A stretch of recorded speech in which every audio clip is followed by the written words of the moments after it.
No, I don't really need to.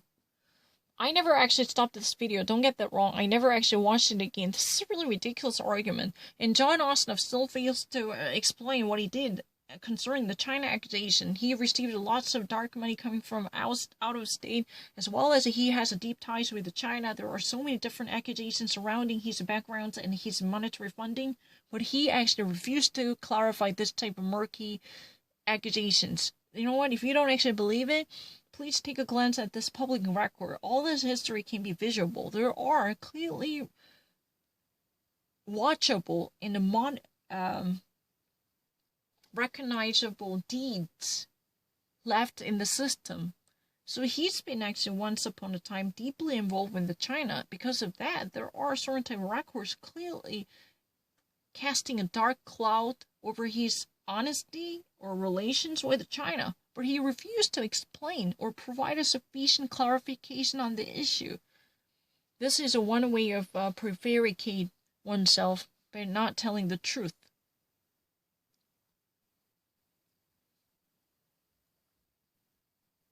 And David produced that he has a reason why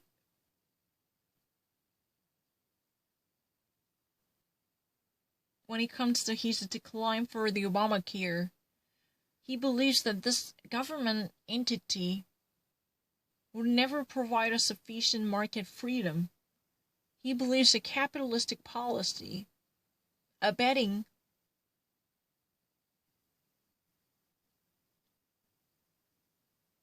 free competition would be the best form to lower down and drive down the costs burdened and undertaken by regular customers. He believes that this type of encouragement coming from the free competition by free enterprise would be the best solution to excessive costs, harming the domestic economy in every family household in Georgia. He claims that because of this Obamacare, which is nothing but a government hack, by driving out any type of reasonable entities in the healthcare industry, because they cannot wage a war against this massive titan oriented by government. That's the real reason why 18 percentile of Georgians no longer have health insurance. Millions of Georgians were negatively affected to lose their contract with health insurance because of those providers either jack up their prices because they can no longer enlarge the pools, they can no longer have a proper applicants or buyers. That's the real reason they decide to go out of business, or they would like to dump charges on the remaining consumers who are eventually, lose their membership.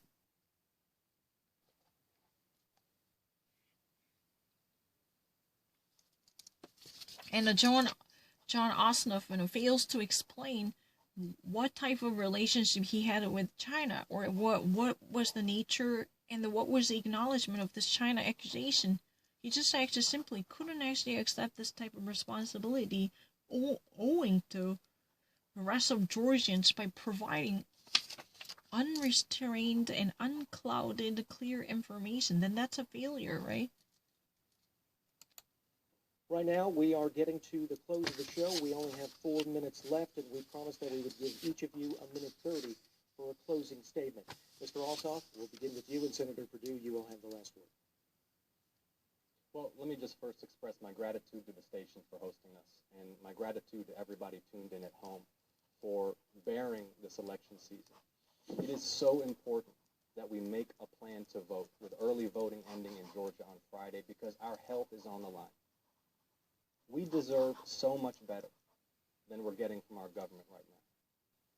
My mother immigrated to this country when she was 23 as a young woman because she believed in America. She believed that we would have leaders who brought us together instead of driving us apart. She believed that this journey that this country is on toward progress, toward a more perfect union, was beautiful, and she wanted to be a part of it. But what's happened to our country in this last year has broken my mother's heart. Our country has been ravaged by a virus that our politicians told us not to worry about. This virus continues to spread uncontrolled across the United States. Hospitalizations are climbing. Deaths are climbing. Our political leaders have demonstrated that they are not up to the task. This is not about political party. He'll give a speech in a moment about Democrats and blaming the Democrats for this and that. This isn't about party. This is about whether we have competent people who will put public health experts in charge to save hundreds of thousands of lives over the next 6 months and safeguard health care and health insurance for ordinary people during this crisis. Mr. Roshoff, that is your time. Let's go to... So he says that he really likes to thank the station for hosting this wonderful debate. He would like to actually thank those people watching this debate because they actually endured a lot because of this lasting election season. It's really boring. The early election ends on Friday, so we're actually reaching the end of this season, but that was before the runoff elections. They would have no idea they have to go through this once more. This is I didn't really know that this is before that, right? I can sense that. So he just really he likes to thank all the viewers who might actually suffer from this everlasting election season. The bearing of the election fight would be so challenging, especially in the midst of this pandemic crisis, because the airwaves are polluted with the negative campaignings and all this hostile information attacking each other. And he actually, again, sends out a message calling for unity. His mother, as a young lady at her age of 23, came to the United States because she believed in perfect union and the hopes and inspirations and a better life promised by the United States. That's really the reason why she decided to join the United States. But in recent years, especially this year, what happened to this nation completely broke her heart. She was completely devastated to witness this type of permanent division, literally separating each other. Yeah, literally pitting brother against brother, and this type of ideological division and separation one from another. That literally hurt her heart.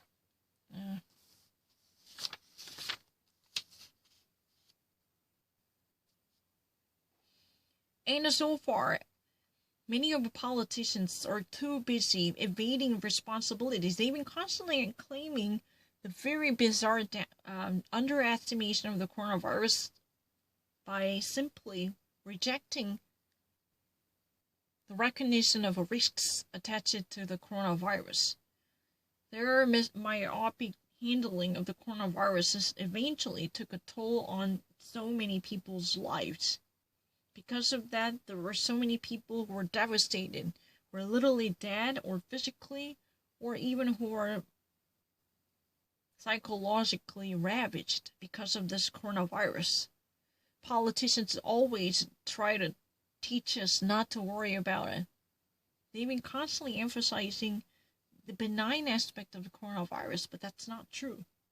As long as they've been actually in consultation with health professionals and experts who can actually claim authority, then things would have been much better.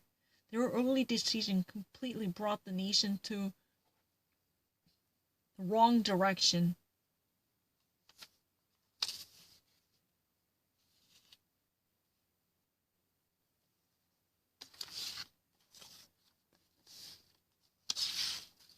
So you're going to hear within a minute from Senator Perdue again playing party politics. He's going to blame Democrats. It's not really about Democrats or Republicans. We can actually gather our thoughts together. We can actually move beyond the partisan politics. In that way, we can actually reach our final destination, the perfect union. We can actually, bring our union much more perfect in an ideal way. So long as we can actually rally behind the common cause in the midst of this pandemic crisis. So many people are dying. Let's not try to play a blame game. It's not about having a scapegoat who actually did this wrong or that wrong. It's very important to see beyond what would be palpably profitable. This parochial narrow-mindedness is something we should avoid. That's not why my mom actually came to the United States.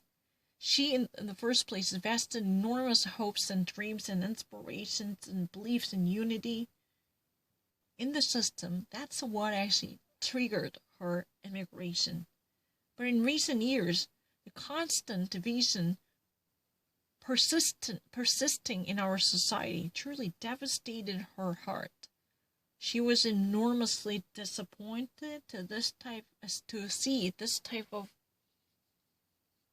segregation and separation along the party lines and along the class divisions. It's time for us to move beyond our differences. It's time to unify our thoughts in a comportment together. In that way, we can properly fight off this pandemic crisis. This is humanity's enemy. The actual threats posed by the coronavirus are constantly growing. There is no easy solution in sight. The only way we can fight off this type of virus is gathering our thoughts together and a move. I don't know. What was really the thing that he said?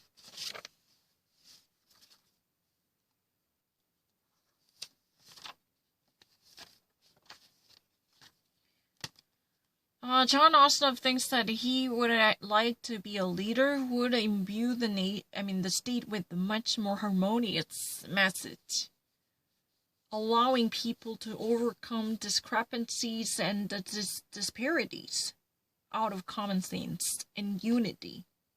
This type of appeal to unification would be so important because this nation is divided. There should be no easy solution to heal this broken heart and mend this wound that has been part of modern day America. That's what he says. However, he would like to do what he can do to talk about hopes and unity instead of sticking to division that would worsen our battle against coronavirus, because virus would also prevail in the midst of the hostile division in our society. That would actually give us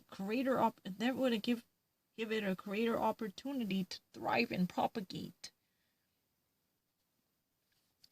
So within a minute after his speech, David Perdue is going to pick up the baton to talk about his position.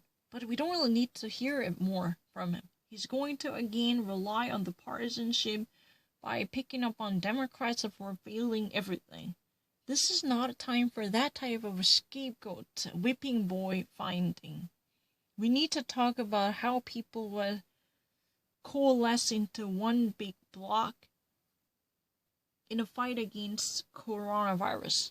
This type of unwavering alliance would be so necessitated to properly allocate our resources and to properly dispose commodities.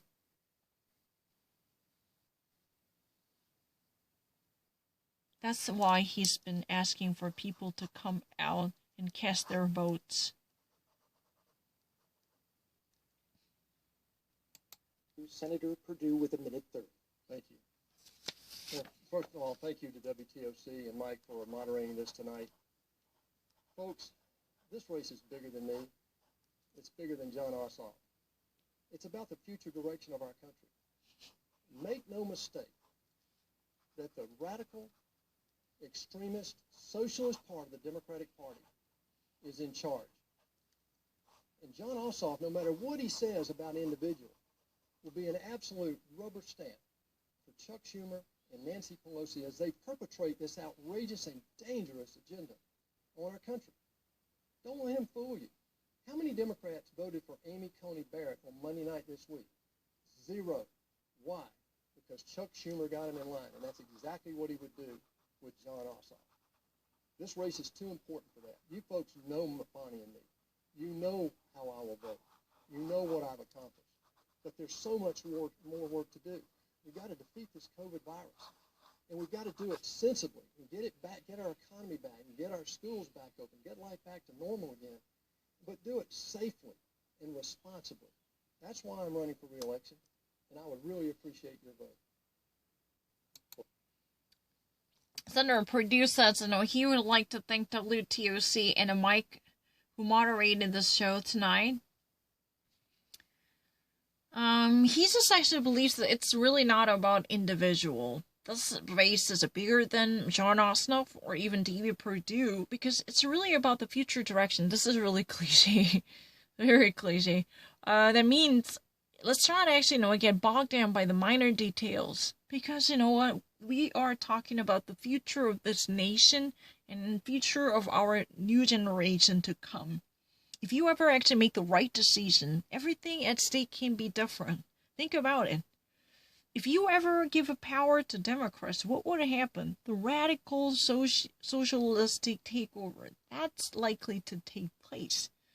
Because the Democratic leadership will handle every little circumstance with rough-handed dictatorial management. They're going to have a very heavy fist on every member of the Democratic Party. That's really the reason why there was no single vote coming from Democrats in support of Amy Coney Barrett during her confirmation hearings. And eventually, once there was a confirmation voting on the floor, not a single Democrat would cast ballot for Amy Coney Barrett. Why? Because the Democrat leadership always had an iron fist dictatorship coming from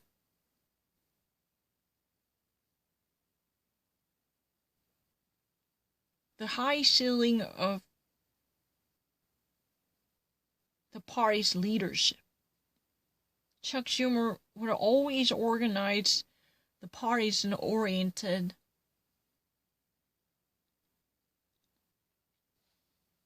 radical agendas.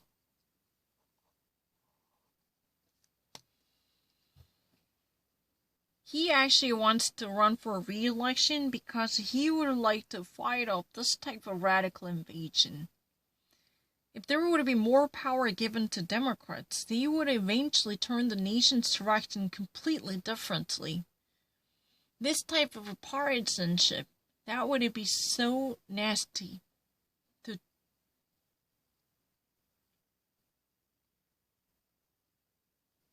Oh, can I actually record it again? It sounds a little bit bad, tell the truth, because I should have never stopped it. Once I actually stopped it, I recorded it the wrong way. That's a real problem. I don't know. I just really want to stop it. But I will actually just finish it. That's the reason I re-recorded. Because I don't really know. I just wanted to stop while I'm speaking because I cannot speak forever and more. I mean, it's not really that I have any type of difficulty to speak, but I've been actually spending so many hours of talking, so I just really like to stop it. That was really the reason. But let me actually, wrap it up. Let me do this once more. David Perdue said, let's try not to actually get fooled by this minor details or minor accusations that would be nothing. Because if you ever actually turn our head to see what matters most, then we would actually notice the importance of the pending agendas. This ballot, cast by you, can truly dictate the future direction of the nation. The state's future is on the line. Let's try and see the forest instead of the tree. If you ever actually, have a broader perspective, to see the danger of Democrats controlling the Senate, then you would never actually think twice about it. Because our children would never be endowed with the same culture and privilege once part of American pride. Because this radical top-down control coming from the Democratic leadership led by Chuck Schumer was really the cause why there was no single vote for Amy Coney Barrett on her confirmation as a Supreme Court justice, despite her qualification, because there was such a partisanship loyalty. That would trump what's best for America. Their obsessive parochial interest driven by partisanship or party politics, that would never let any bipartisan communications or bilateral agreements. That was really the manifested epitome, crystallizing the parochial partisanship by Democrats.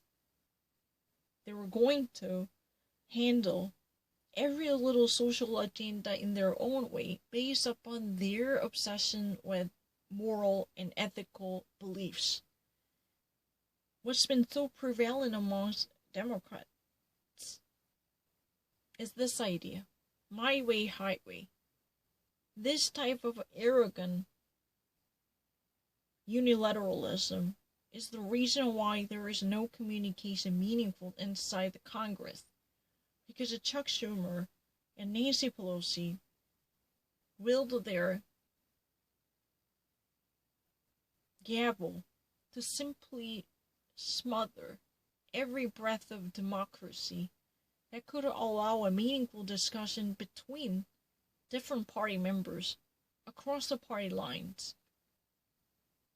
That's really the reason why we can never give our control to Democrats.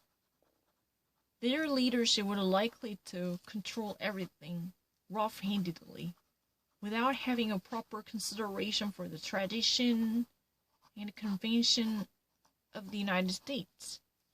In that way, Georgians would never experience the same American values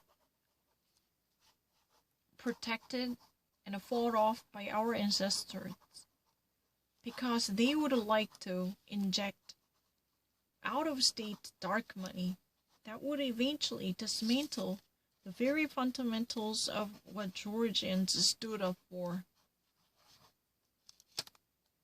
Think about the Obamacare. They would like to take your opportunities and freedom in the market away from you. The government-oriented single buyer policy. That's really the only solution that you can actually think of, because no single commercial entity can survive this excessive control in the market. They would never have subsidies. They would have no enough buyers. Then eventually they're going to go out of business waving white flags. That's really visible. That's really the reason why in Georgia millions of people immediately following from the Obamacare adoption lost their own precious access to health care. That's really the reason why we actually have this many people who actually cried afoul of the system. That's not my opinion. Again, this race is not really about me and John Ossoff. That means we should think outside the box. This consequence or by the election will have a lasting impact on our lives. You should actually remember what's at stake and what's at odds. Your tiny step forward can make the total difference by changing the color of the nation. And that's really it. And David Perdue says, if you ever actually open up a door to radical, that means I don't want to actually repeat the same phrase. If you ever want to crown Democrats with the majority, then this type of unrestrained power enjoyed by Democrats would eventually change the identity of the nation, because they're likely to be a radical proxy of millionaires and billionaires secretly harboring unfoundedly dangerous thoughts and ideas and beliefs, because they actually want to turn the entire nation into socialistic countries where no traditions and conventions and orthodoxy that might actually be appreciated by American heritage can survive because of their addiction to money from outside. I mean, that's really it. I don't really need to think twice about it, but it's very obvious. Well, I want to thank you both for joining us here in our WTOC studio. As we said, this has been broadcast throughout the state of Georgia. We also want to thank our panel. This is really broadcast outside of Georgia. Well, I never missed it. I have to